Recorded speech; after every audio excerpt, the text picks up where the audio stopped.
નમસ્કાર મિત્રો, આપ સૌનું ફરી એકવાર હાર્દિક સ્વાગત છે આપણી યુટ્યુબ ચેનલ યશ નિમ્બાર્કમાં। આજે આપણે વાત કરીશું મકર રાશિના જાતકો માટે ઓગસ્ટ 2026નો મહિનો કેવો રહેવાનો છે। ગ્રહ ગોચરની સ્થિતિ મુજબ આ મહિનો તમારા માટે સામાન્યથી થોડો સારો રહી શકે છે। કેટલાક ક્ષેત્રોમાં પ્રગતિ જોવા મળશે, જ્યારે કેટલીક બાબતોમાં ધીરજ અને સાવધાની રાખવાની જરૂર રહેશે મિત્રો। આ મહિનો તમારી રાશિના સ્વામી શનિ મહારાજ વક્રી અવસ્થામાં ત્રીજા ભાવમાં આખો મહિનો વિરાજમાન રહેશે।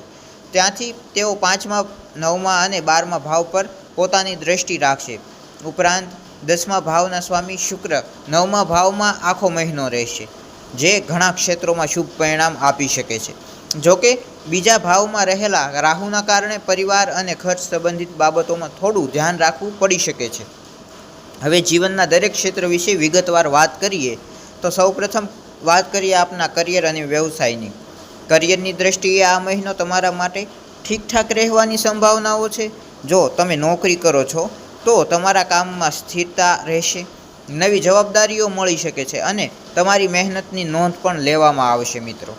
10મા ભાવના સ્વામી શુક્ર 9મા ભાવમાં હોવાથી વડીલો, અધિકારીઓ અથવા અનુભવી લોકોનું માર્ગદર્શન તમને આગળ વધવામાં મદદ કરશે। જો તમે વ્યવસાય કરો છો તો નવા સંપર્કો, નવી તકો મળી શકે છે। કામના સંબંધમાં મુસાફરીનો યોગ પણ બની શકે છે, જે ભવિષ્યમાં લાભદાયક સાબિત થશે મિત્રો। કોઈ પણ મોટો નિર્ણય લેતા પહેલાં સારી રીતે વિચાર કરવો અને ઉતાવળ ન કરવી। હવે વિદ્યાર્થીઓની વાત કરીએ તો વિદ્યાર્થીઓ માટે આ મહિનો અનુકૂળ રહેવાની સંભાવનાઓ છે। અભ્યાસમાં મન લાગશે અને મહેનતનું સારું પરિણામ પણ મળવાની શક્યતાઓ છે। જો તમે સ્પર્ધાત્મક પરીક્ષા, સરકારી ભરતી અથવા તો ઉચ્ચ શિક્ષણની તૈયારી કરી રહ્યા છો તો આ સમય તમારા માટે લાભદાયક બની શકે છે। શિક્ષકોનું માર્ગદર્શન અને નિયમિત અભ્યાસ તમને સફળતા તરફ લઈ જશે।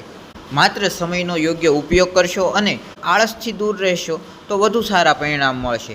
હવે વાત કરીએ આપના પારિવારિક જીવન અને ઘરના વાતાવરણની, તો પારિવારિક જીવનમાં મહિને થોડા ઉતાર ચઢાવ આવી શકે છે। બીજા ભાવમાં રાહુ હોવાથી ક્યારેક વાતચીતમાં ગેરસમજ અથવા તો મતભેદ ઊભા થઈ શકે છે। તમારી વાણી પર નિયંત્રણ રાખશો તો ઘણી સમસ્યાઓ ટાળી શકશો। પરિવારના સભ્યો સાથે વધુ સમય પસાર કરો અને તેમની લાગણીઓને સમજવાનો પ્રયત્ન કરો।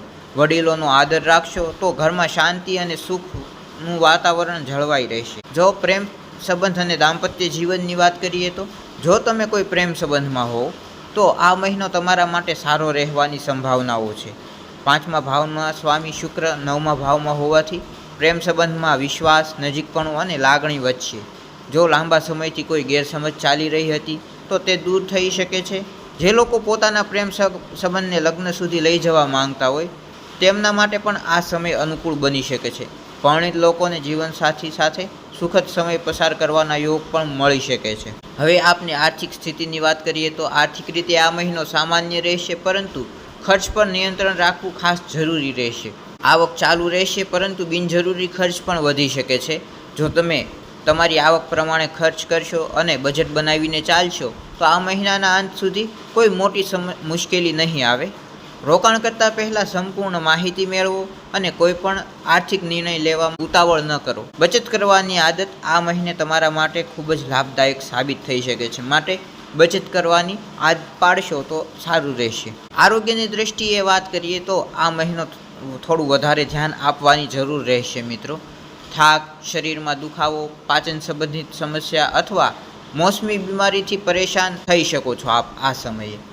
નિયમિત સમયસર ભોજન કરો, પૂરતી ઊંઘ લો અને દરરોજ થોડો સમય ચાલવું, યોગ અથવા તો પ્રાણાયામ માટે કાઢો।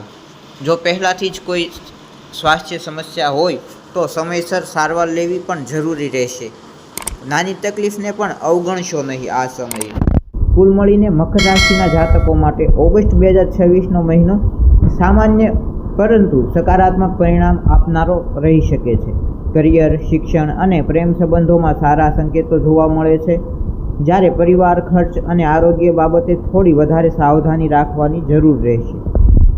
જો તમે ધીરજ, સમજદારી અને યોગ્ય આયોજન સાથે આગળ વધશો તો મહિનો તમારા માટે પ્રગતિ અને નવી તક લઈને આવી શકે છે। જો તમને આ માહિતી ઉપયોગી લાગી હોય તો વિડીયોને લાઇક કરો, તમારા મિત્રો અને પરિવાર સાથે શેર કરો તથા આવી જ તમામ રાશિઓનું માસિક રાશિફળ જોવા માટે અમારી યુટ્યુબ ચેનલ યશ નિમ્બારકને સબસ્ક્રાઇબ કરી બેલ આઇકનને પ્રેસ કરો. ફરી મળીશું આવા જ રસપ્રદ વિડીયો સાથે. ત્યાં સુધી જય સિયારામ.